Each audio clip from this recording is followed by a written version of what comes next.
Welcome everybody to Mediation. I want to thank everyone for coming in today. I'm Nicole. I'm Isabel. And we will be your mediators today. First we want to go around and just introduce everyone. So if you want to start. I'm Ashley. I'm Miranda. I'm Barbara.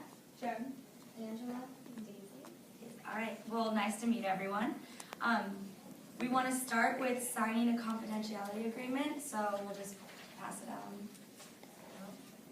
And this just means that everything we talk about and everything we discuss in mediation is going to stay confidential, so you can feel like this is a safe place and that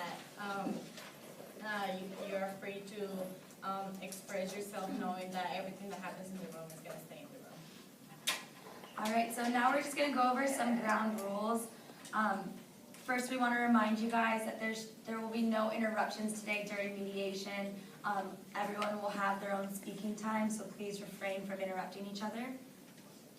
And I'm also going to ask you that if you have anything to say and anything that you feel like is really important and somebody else is talking, we're providing you paper where you can make a note, and when it's your time to speak, you could look at the paper and mention it, just in that way, like we're really making sure that there's no interruption and that everybody's being heard, and that when you're being heard, no one is taking over the conversation, so everybody has their time to speak. Okay, and if things do get a little heated, we will call a caucus.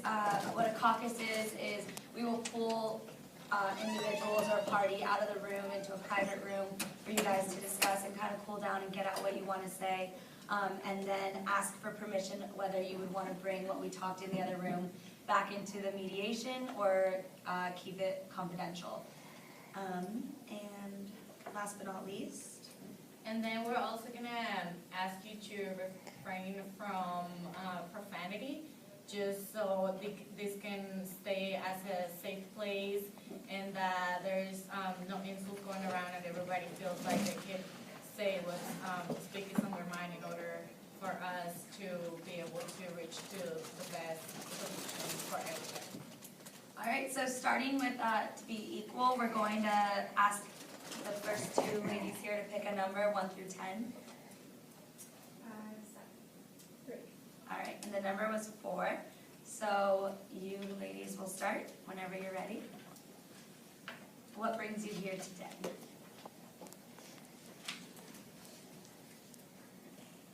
All right, so we are here representing Rayleigh's and representing kind of more of the headquarters side. We wanted to speak to our employees and kind of talk to them right now about the strike that they're doing. And we really want to try to find a solution to this issue because we do want to make our employers happy. However, we do need them to sit through this strike and kind of just bear with us while we're figuring out what to do about our budget cuts right now.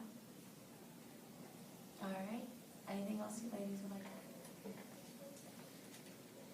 Okay, and what about you? The issue's a little bit more serious than that. We've actually had wage cuts. We've lost a lot of personal belongings, like our houses, from this strike. So there's a lot of more issues than just figuring out, the benefits of the money issues right now. So we're here because, we've been working for the company for 10 plus years, and we don't deserve these cuts and our benefits being cut. So that's why we're, calling for this mediation. And more than 70,000 of us have been striking, so that just ups the needs up a lot. And the fact that a lot of us are now not making the money we were due to the striking, due to us basically protesting on what we believe is right, and this is wrong. And the fact that we're now losing our houses, our children are suffering from this because we used to get benefits from this that our children obviously benefit from, and the fact that we're not able to meet these standards of actual living frustrates us, and that's why we're here today. So basically, it's a lack of communication, it's a lack of trust. We lost our trust in our jobs. It's a lack of respect. It's a lack of a variety of things. So the reason why we're here today is our needs are not being fulfilled, and they took that from us. So the fact that we have to go out and strike in a place that we used to think was comfortable as a workplace and a safe place is now completely uncalled for, and it's not. So the fact that these things come with the fact that we had to strike and basically stand up for what we believe now we suffer for. So, We it's also just, don't see the company suffering as much as us. yeah. And so it's just basically a lack of communication. However, yes, we are here to figure out a resolution and get to it, but I highly feel like why would we trust somebody who just took something from us? So it's kind of hard to be able to cooperate with somebody who we feel just took everything from us, swept us from under our feet. So I'm really interested to hear exactly how far this case will go. All right.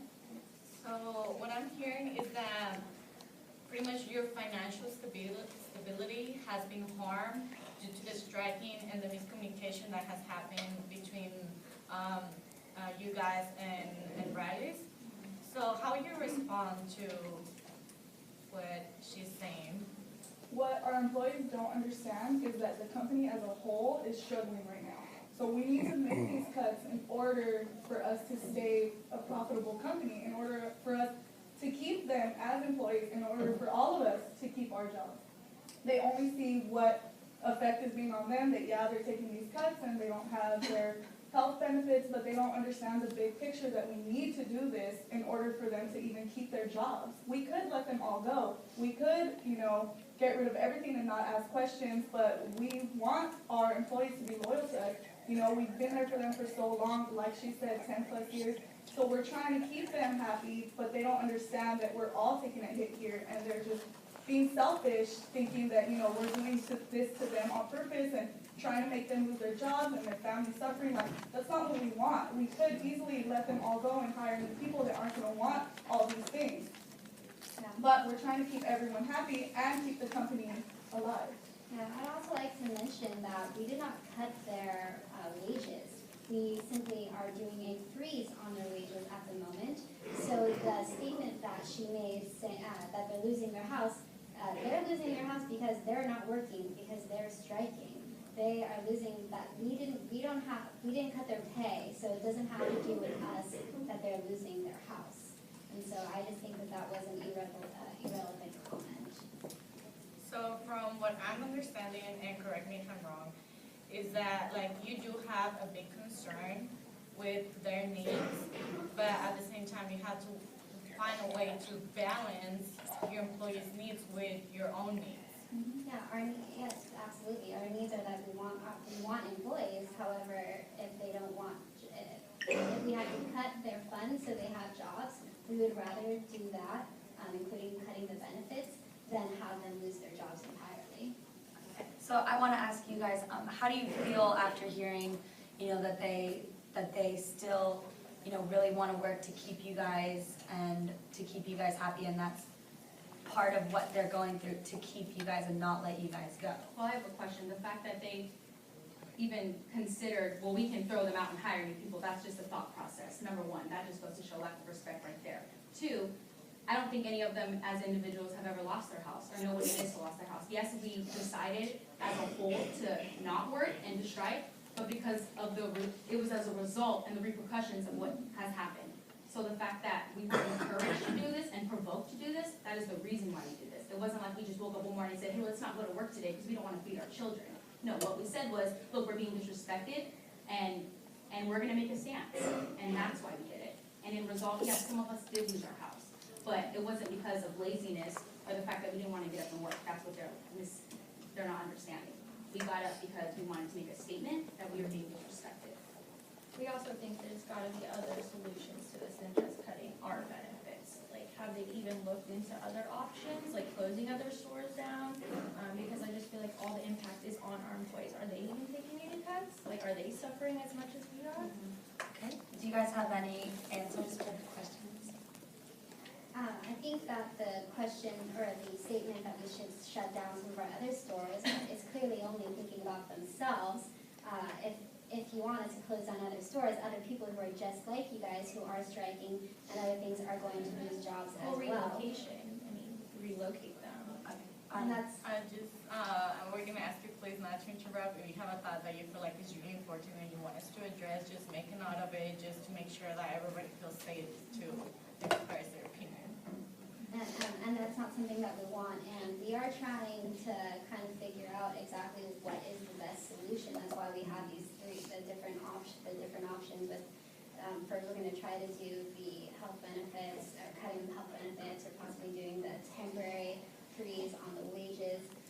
But like I said, the whole company is hurting. I'm not at liberty, nor will I discuss our cuts. However, I feel that they are being very ungrateful for the fact that they still have jobs. I mean, we are in a recession right now. People will jump to have a job, and I think that is very, I think that they're taking. Welcome everyone.